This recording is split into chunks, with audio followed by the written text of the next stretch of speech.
people always want to know where do I get my material from.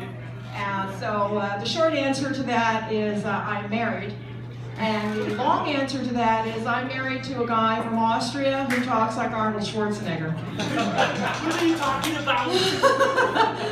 And he gives me a lot of fodder. Like for example, on our last wedding anniversary, he came up to me and he said, and I quote, "I think the reason that we've been together for more than 20 years is because I'm so easy to live with." And I looked at him and I said, "You do realize you're saying that to your third wife, right?" I'm pretty sure that I'm the easy one to live with, because the other two kick your ass to the curb. And then you'll be back. That's good.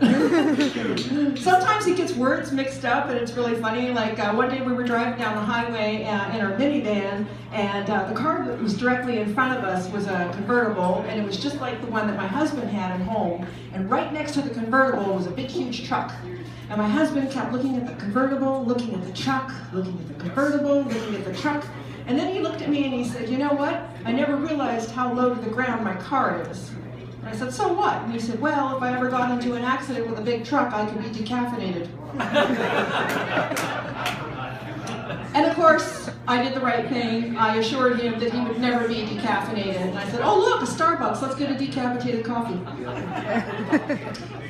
We lived in Las Vegas for a while. We lived in Las Vegas for 4 years, and when we moved out there, my husband was very excited about being there. He signed us up for a slot machine tournament, and we didn't win, but I came in 18th, and he was very excited about that. He couldn't wait to tell people. So he's going around telling everybody that I came in 18th in a slot tournament, which sounds fine when I say it.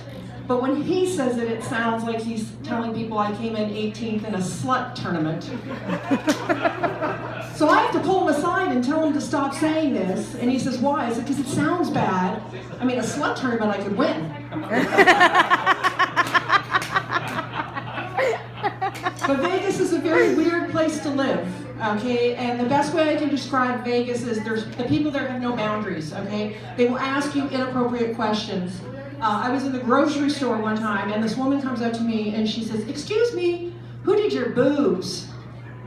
And I had never been asked that question ever in my life, and I was caught off guard, so I told her the truth. I said, "The same people that did my butt, McDonald's."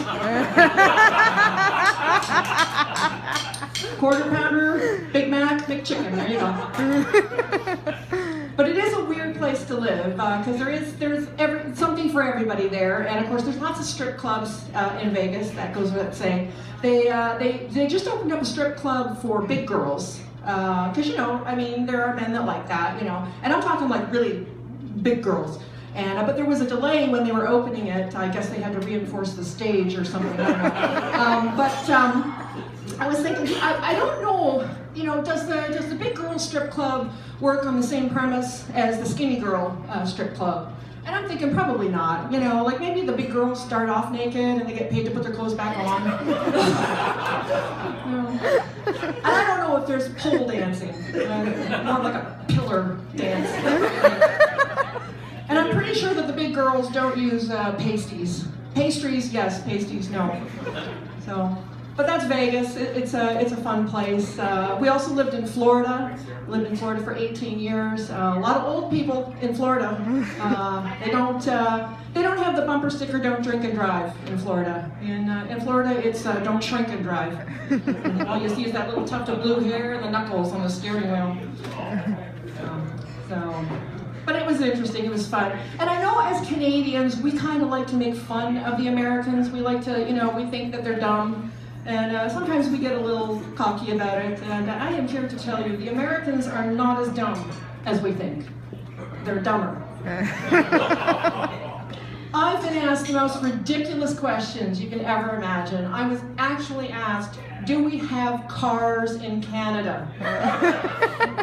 And I thought I'd just mess with this guy, and I said, "We do, but we just have different names for them." He said, "What do you mean?" I said, "Well, you guys have got the Ford Mustang, we've got the Ford Mustang. It's a good car, it's got a really big hood ornament." That confused him. But they love their guns. They love the guns in the US. They do love the guns. And